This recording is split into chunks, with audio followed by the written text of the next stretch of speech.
America સરકારે ભારતમાંથી આયાત થતી વસ્તુઓ પર વધારાનો 25% ટેરિફ લાદવાની સત્તાવાર જાહેરાત કરી છે। અગાઉ અમેરિકાએ વેપાર ખાદ્યનો હવાલો આપીને ભારત ઉપર 25% ટેરિફ લાદ્યું હતું, એટલે કે ભારતીય માલ ઉપર કુલ ટેરિફ હવે 50% સુધી વધી ગયું છે।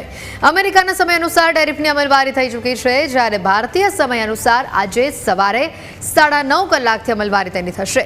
રાષ્ટ્રપતિ ડોનાલ્ડ ટ્રમ્પે આ મહિને રશિયા પાસેથી તેલ ખરીદવા બદલ દંડ તરીકે આ ટેરિફની જાહેરાત કરી હતી। હોમલેન્ડ સિક્યુરિટી વિભાગ દ્વારા જાહેર કરાયેલા નોટિફિકેશનમાં કહેવામાં આવ્યું છે કે નવા ટેરિફ રશિયન સંઘની સરકાર તરફથી અમેરિકાને ધમકીઓના જવાબમાં લગાવવામાં આવ્યો છે અને તે નીતિના ભાગરૂપે ભારતને નિશાન બનાવવામાં આવી રહ્યું છે। અમેરિકાના રાષ્ટ્રપતિ ડોનાલ્ડ ટ્રમ્પે 6 ઓગસ્ટે 25% વધારાના ટેરિફની જાહેરાત કરી હતી।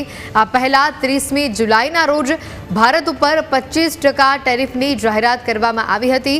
ભારતીય વિદેશ મંત્રાલયે આ કાર્યવાહીને ખોટી ગણાવી છે।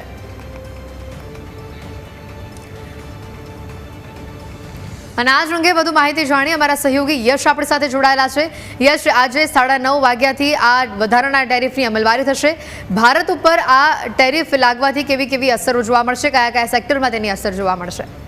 સૌથી મોટી વાત એ છે કે ટેરિફ જ્યારથી લાગુ કરવાની ધમકી અમેરિકન રાષ્ટ્રપતિ ટ્રમ્પ સાહેબે આપી હતી અને ત્યારથી લઈને અત્યાર સુધીનો સમગ્ર ઘટનાક્રમ, નિવેદનબાજી બધું જાણવું, સમજવું જરૂરી છે। આજે જ્યારે ટેક્સટાઇલ આપણું સૌથી વધુ એક્સપોર્ટ થાય છે, હીરા જવેરાત, સોનાના ઘરેણાં, ખાવા પીવાની ચીજવસ્તુઓ, કારણ કે આપણા ભારતીયો ત્યાં આપણી ચીજવસ્તુઓ ઇમ્પોર્ટ કરીને ખાય પીવે છે, મગાવે છે।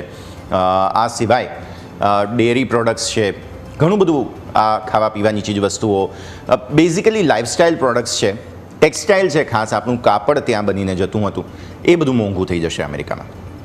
તકલીફ આને કારણે આપણા સુરતના જે, કેમ કે હીરા જવેરાત તમે જુઓ તો એ ત્યાં ખાસ સુરતમાં, ટેક્સટાઇલ પણ સુરતમાં, એટલે સૌથી મોટો ફટકો સુરતને અત્યારે ફિલહાલ પડી રહ્યો છે।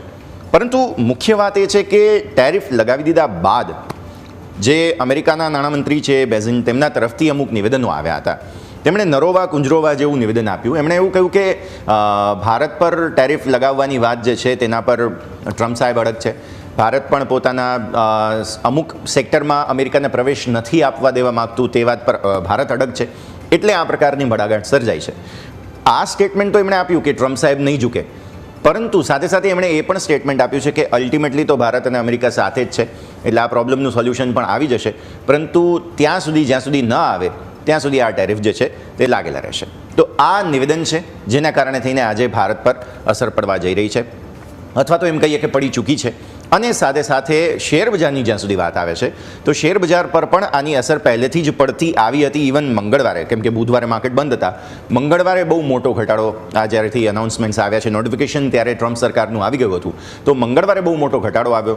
આજે પણ દિવસની શરૂઆત ઘટાડા સાથે જ થઈ રહી છે। એટલે હવે જોઈએ વિદેશી રોકાણકારો જે ભારતીય માર્કેટ્સમાં, જે મોટાભાગે અમેરિકન છે, અને અમેરિકા અને ભારત વચ્ચે સંબંધોની થોડી ખટાશ આવી છે, તો અમેરિકન જે રોકાણકારો છે તે અત્યારે પૈસો સતત ખેંચી રહ્યા છે ભારતીય માર્કેટ્સમાંથી, એટલે થોડી ઘણી અસર જરૂર છે।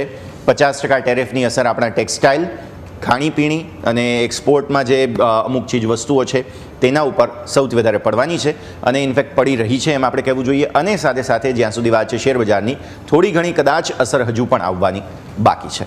જી બિલકુલ યશ, આભાર વિગતો બદલ। તો અહીંયા મહત્વની વાત છે કે આજે 9:30 વાગ્યાથી તેની અમલવારી થશે અને કઈ કઈ ચીજ વસ્તુઓ પર તેની સૌથી વધુ અસર જોવા મળશે તેને લઈને પણ આપને વિગતો આપી। કાપડ છે, જ્વેલરી છે, કાપડ પર પહેલાં જે 9% ટેરિફની અસર હતી હવે તે 59% થઈ છે, એટલે આની સાથે ઘણા બધા સેક્ટરો જોડાયેલા છે કે જેના પર આ વધારાના ટેરિફની અસર જોવા મળવાની છે અને જે આજથી ભારતમાં તેની અમલવારી શરૂ થશે।